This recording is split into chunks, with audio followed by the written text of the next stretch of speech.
NCERT प्रश्नावली 8.1 class 10th question number 10 बहुत ही important question है।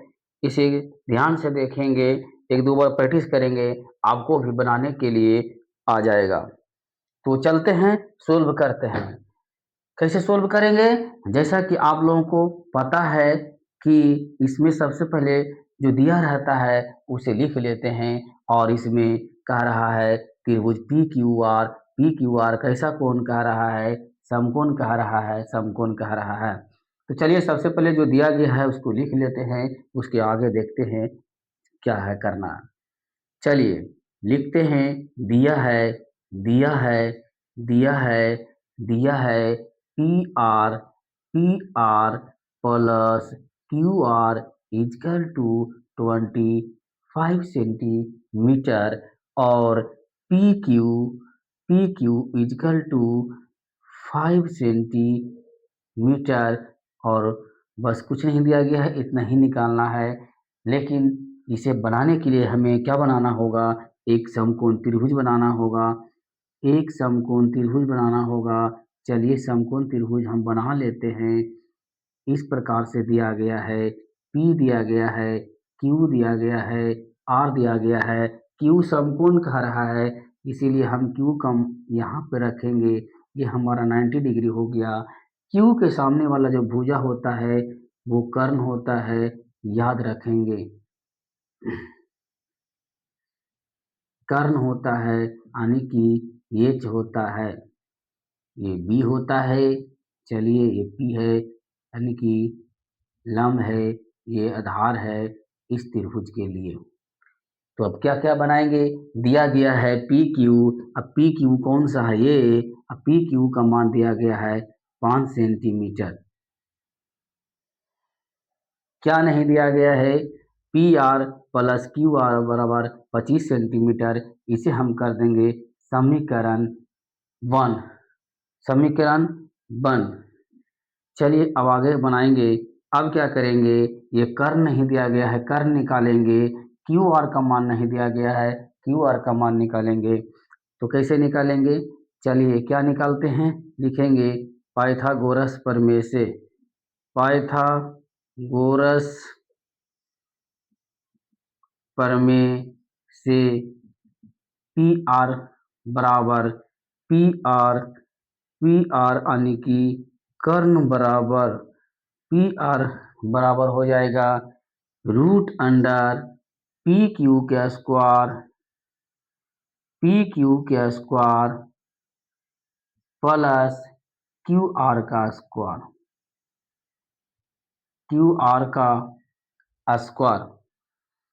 चलिए इसका स्क्वायर कर देते हैं यानी कि पी आर का स्क्वायर कर देते हैं।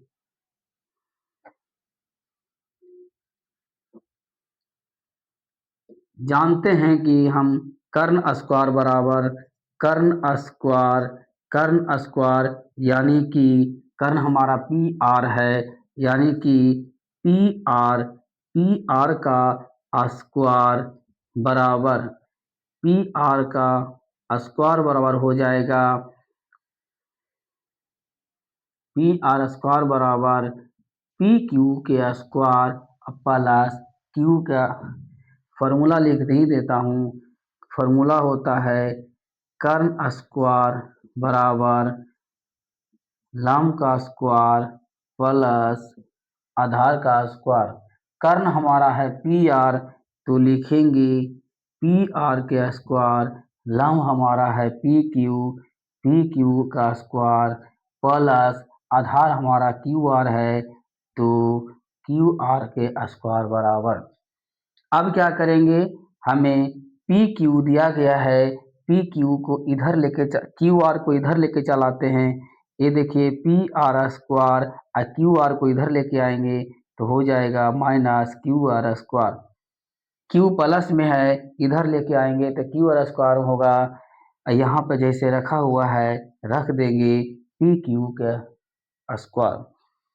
जैसा कि आपको फॉर्मूला पता है कि ए स्क्वायर माइनस बी स्क्वायर बराबर होता है ए प्लस बी इंटू ए माइनस बी। यानी कि एक बार प्लस में एक बार माइनस में। तो इसे भी हम कर देंगे एक बार प्लस में, यानी कि P R plus Q R into P R minus Q R equal to P Q का स्क्वायर।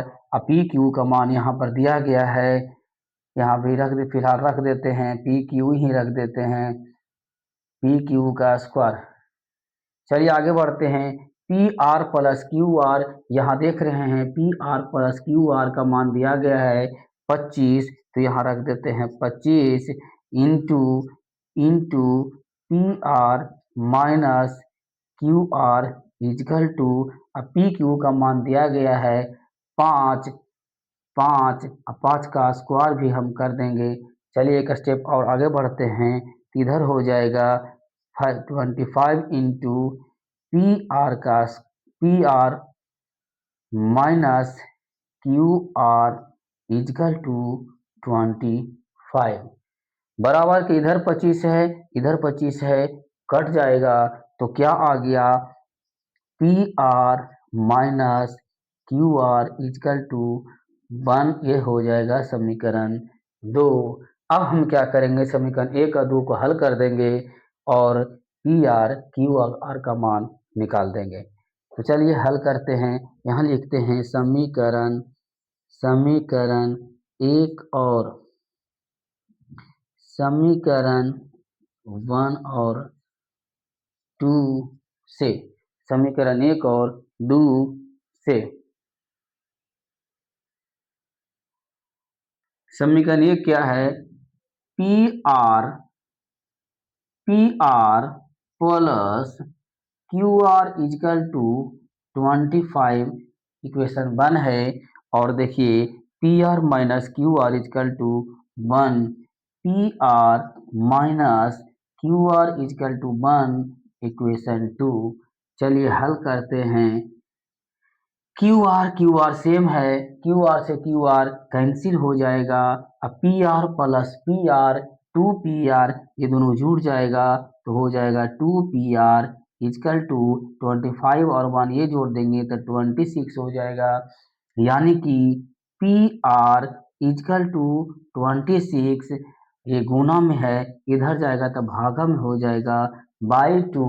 इतना नहीं कर आता है तो याद रखिएगा, जो अकेले है वो ऊपर लिखते हैं, जो साथे में है उसको नीचे लिखते हैं।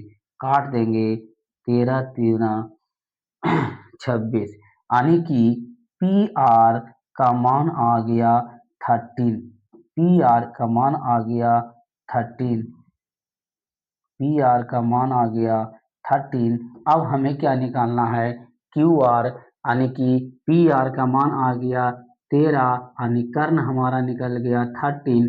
अब निकालना है क्या, क्यू आर, तो लिखेंगे समीकरण 1 में, समीकरण 1 में पी आर का मान रखने पर, पी आर का मान रखने पर समीकरण 1 हमारा है P R plus Q R equal to 25। P R के मान आया है 13, रख देंगे क्यू आर इजकल टू 25, यानी कि क्यू आर इजकल टू हो जाएगा 25 और 13 इधर जाएगा तो माइनस हो जाएगा 13, यानी कि क्यू आर के मान निकल गया 25 में से 13 गया 12, यानी कि क्यू आर के मान भी निकल गया 1 to 12 सेंटीमीटर। अब देखिए सबका मान निकल गया है, पी क्यू भी निकल गया, दिया हुआ था, पी आर भी निकल गया और क्यू आर भी निकल गया। अब हमसे जो पूछेगा आसानी से निकाल सकते हैं।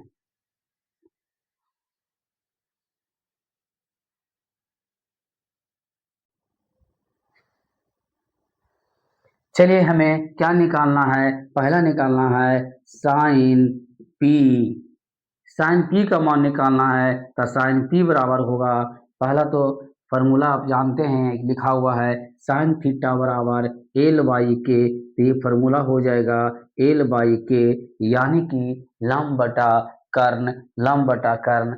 अब आपको देखना है कि यहाँ पूछ क्या रहा है, पी पूछ रहा है कि आर पूछ रहा है। क्यू के सामने वाला भुजा हमेशा कर्ण ही रहता है, नहीं बदलता है, तो जब भी पूछेगा या तो पी पूछेगा या आर से पूछेगा। पी पूछ रहा है इसलिए हमारा ये लंब हो जाएगा, ये आधार हो जाएगा, ये कर्ण हो जाएगा। तो फॉर्मूला हो गया साइन थीटा बराबर लंब बटा कर्ण। अब इस त्रिभुज में देखेंगे लंब कौन सा है, आधार कौन सा है, कर्ण कौन सा है, तो किसके अनुसार देखेंगे, इसके अनुसार देखेंगे। यहाँ कह रहा है पी, तो पी के सामने लंब हो जाएगा, यानी लंब कितना दिया गया है 12, कर्ण नहीं बदलता है 13, यानी कि 12/13 आंसर साइन पी का मान। अब क्या कह रहा है कॉस पी का मान, तो कॉस का फॉर्मूला पहले लगाएंगे। कॉस बराबर होता है ए बाई के, यानी कि आधार बटा कर्ण, आधार बटा कर्ण। ये पी कह रहा है तो पी के सामने वाला हो गया लंब, तो ये हो गया आधार, यानी कि आधार हमारा मिल गया 5, और कर्ण तो वही रहेगा, यानी 5/13। इसके बाद क्या कह रहा है टेन पी का मान, तो टेन पी का मान निकालेंगे। टेन पी इजकल टू क्या होता है एल बाई ए, यानी कि लंब बटा आधार, एल बाई ए लंब बटा आधार। टेन पी के लिए, तो पी के लिए तो ये लंब हो गया, ये आधार हो गया, ये कर्ण हो गया, तो लंब बटा आधार कह रहा है, यानी कि लंब क्या आएगा 12, आधार कितना आएगा 5, यही आंसर। तो मुझे आशा है कि आप लोग आसानी से सीख रहे होंगे।